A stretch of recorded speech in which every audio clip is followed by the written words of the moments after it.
Hello everyone. सो आज हम लोग देखेंगे चैप्टर नंबर 3 ह्यूमन रिप्रोडक्शन। ठीक है, ये मैंने पहले भी बताया, मैं ओल्ड एनसीईआरटी बुक का रेफरेंस ले रहा हूँ, तो आप चैप्टर नंबर ना देखें, ठीक है, चैप्टर नेम देखें। Okay, human reproduction.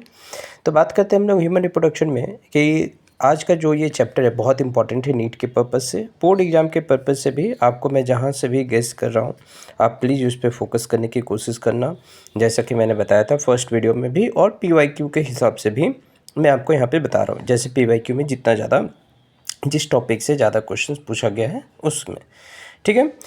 चलिए अब स्टार्ट करते हैं। सबसे पहले इंट्रोडक्शन में आपको दिख रहा होगा कि इंट्रोडक्शन में सबसे मेन क्या है कि स्टार्टिंग से आपको पूछेगा कि गैमेटोजेनेसिस क्या है, या फिर इंसेमिनेशन, फर्टिलाइजेशन, ये जो आपको ब्रैकेट में दिख रहा है, गेस्टेशन पीरियड, इम्प्लांटेशन के बाद गेस्टेशन, फिर पार्चुरेशन।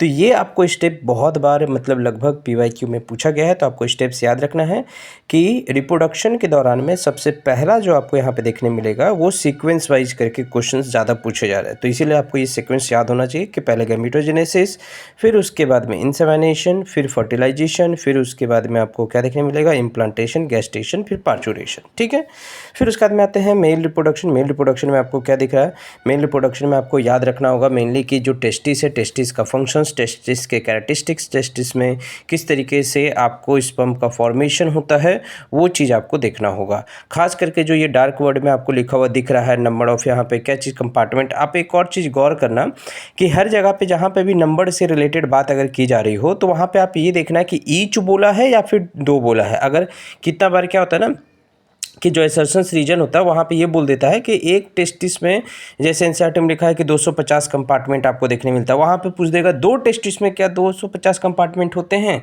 तो उस पर आपको गौर देना होगा। ओके, दूसरी बात है यहाँ पे टेम्परेचर बहुत इंपॉर्टेंट होता है कि स्पर्म का फॉर्मेशन के लिए टेम्परेचर कितना, ये नंबर आपको याद रखना होगा। और लेबलिंग, ये जितना भी लेबलिंग है, ये तो अब बोर्ड आपका एग्जाम है नहीं, नीट एग्जाम है, तो नीट में आपको क्या चीज़ है कि इसका लेबलिंग आपको बहुत अच्छे से ध्यान से आपको देखना होगा कि कहीं पूछ ना दे। ठीक है, बात आई समझ में। ये एक आपका हो गया क्या चीज़, लेबलिंग के बारे में। ओके, नेक्स्ट बात करते हैं हम लोग यहाँ पे कि आपको पैसेज याद रखना होगा कि जो सेमनीफेरस ट्यूब्यूल है या सेमनीफेरस ट्यूब्यूल से लेकर के बाहर निकलने तक का जो पाथवे है, यहाँ पे यूरेथ्रल मीटस तक का आपको पूरा का पूरा पाथवे अच्छे से याद होना चाहिए। ठीक है, ये चीज़ कि जैसे कि रीटे टेस्टिस, वासा एफरेंसिया, फिर एपिडिडामिस, फिर वास डिफरेंस, फिर यूरेथ्रा या इजाकुलेटरी डक्ट उससे पहले आता है, फिर यूरेथ्रा, फिर यूरेथ्रल मीटस से क्या होता है, स्पर्म रिलीज होता है। ठीक है, तो आपको ये चीज़ बहुत अच्छे से ध्यान देना होगा।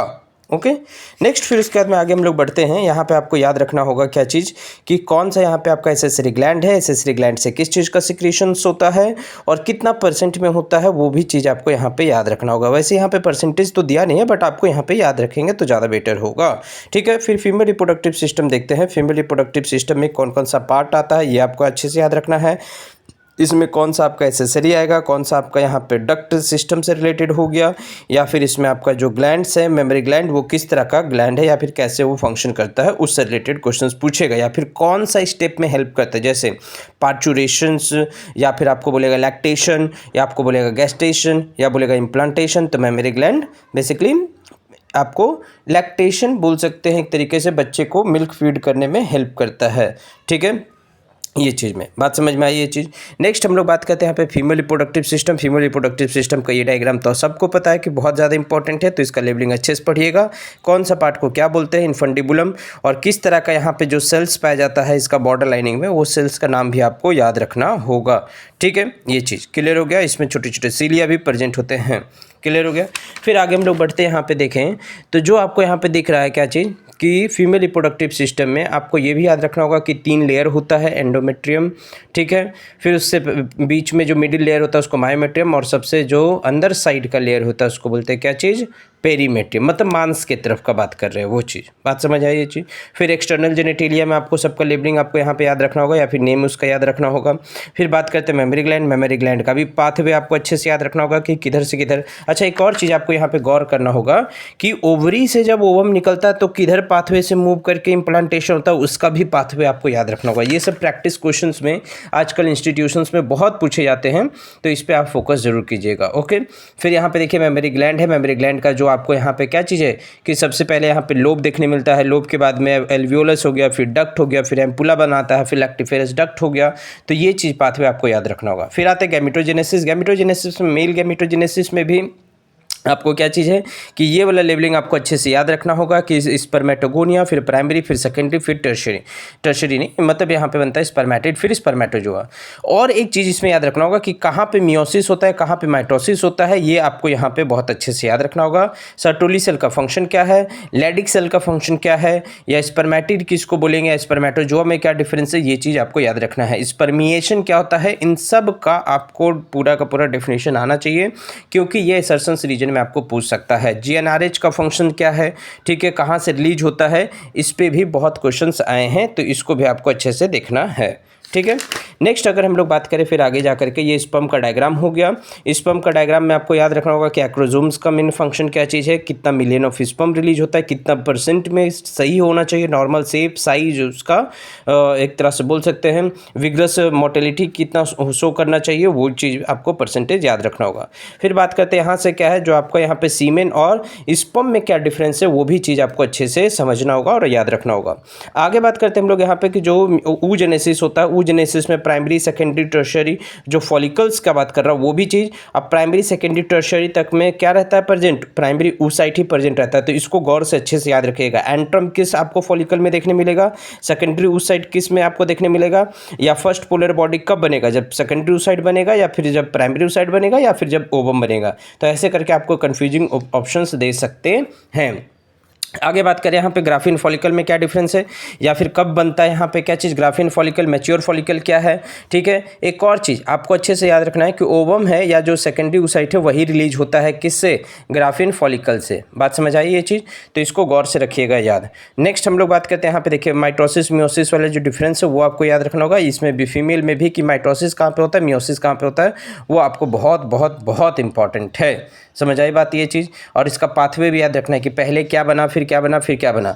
अगर आपसे क्वेश्चन दे दे कि पहले स्पर्मेटो जो आया फिर स्पर्मेटिड नीचे, ऐसे करके पाथवे दे दे, बोल दे कि ये सही है कि गलत है, तो आपको उसमें कन्फ्यूजन हो सकता है एकदम, क्योंकि बहुत लोगों को ये कन्फ्यूजन होता है कि स्पर्मेटिड नीचे आएगा, स्पर्मेटो जो ऊपर आ जाएगा। तो ये क्वेश्चन प्रैक्टिसिंग में आपको ध्यान देना होगा ये चीज़ अच्छे से। फिर बात करते हैं मेंस्ट्रुअल साइकिल। मेंस्ट्रुअल साइकिल में मेनार्च और मेनोपॉज में डिफरेंस याद रखना है, कितना डे का साइकिल होता है, ठीक है, इसमें कितना फेजेस में होता है, ये आपको डायग्राम बहुत अच्छे से याद रखना है। कब एलएस सर्ज होता है, कब एलएस सर्ज में कौन सा ओवेरियन हार्मोन ऊपर होगा, कौन सा नीचे होगा, ये क्वेश्चन याद रखना होगा। कौन कॉर्पस ल्यूटियम को मेंटेन करता है, डेवलपिंग फॉलिकल से कौन सा हार्मोन निकलता है, तो ईस्ट्रोजन, ये सब आपको याद रखना होगा। अगर ये कॉर्पस ल्यूटियम अगर मेंटेन है तो कौन सा हार्मोन मेंटेन किया, इसको मेंटेन करने से एंडोमेट्रियम वॉल का डेवलपमेंट होता है, ये सब आपको अच्छे से दिमाग में घुसा के रखना है, ठीक है। फिर बात करते हैं हम लोग ये फेजेज है, ये फेजेज आपको अच्छे से याद रखना है। कितना डे का मेंसेस होता है ये भी आपको याद रखना है। इसमें एक और चीज़ है कि ओव्यूलेटरी का जो डे होता है, ओव्यूलेशन का डे, ये क्वेश्चंस में पूछा जा रहा है, ये वाला आपको याद रखना है कि 14th डे या अप्रॉक्स पूछेगा। जैसे मान के चलो बोल देगा किसी फीमेल का जो है मेंसेस ख़त्म हो गया है, ऐसे फॉर एग्जांपल में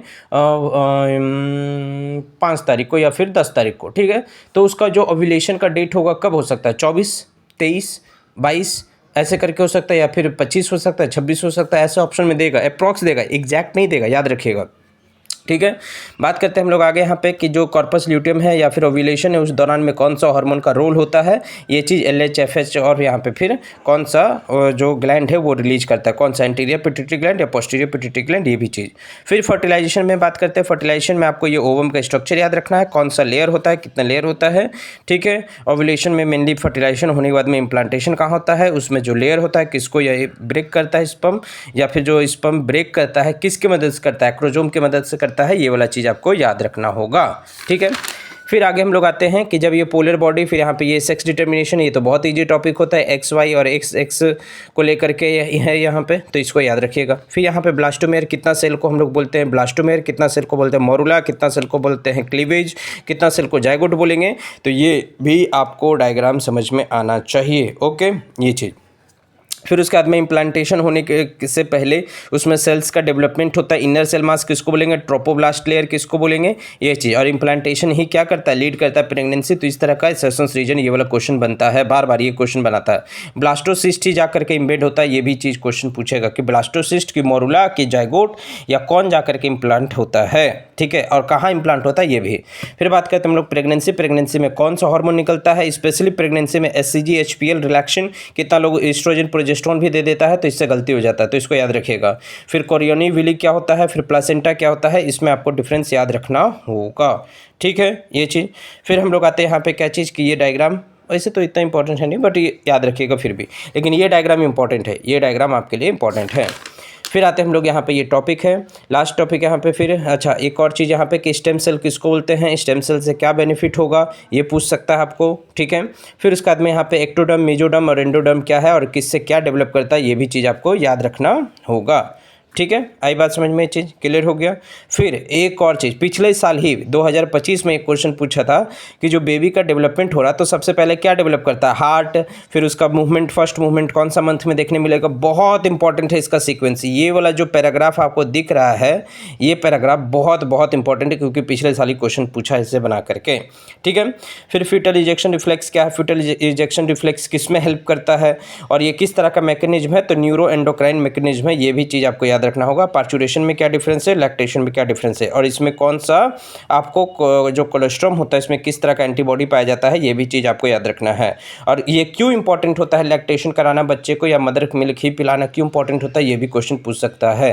तो ये था आज का वीडियो में इतना सारा इंपॉर्टेंट, ये जो मैंने बात बताई आपको एक बार ओवरव्यू, आपके लिए रिवीजन के लिए बेनिफिशियल होगा, ठीक है। प्लीज़ आप इसे दूसरों के साथ में शेयर कर सकते हैं। Thank you, take care, best of luck.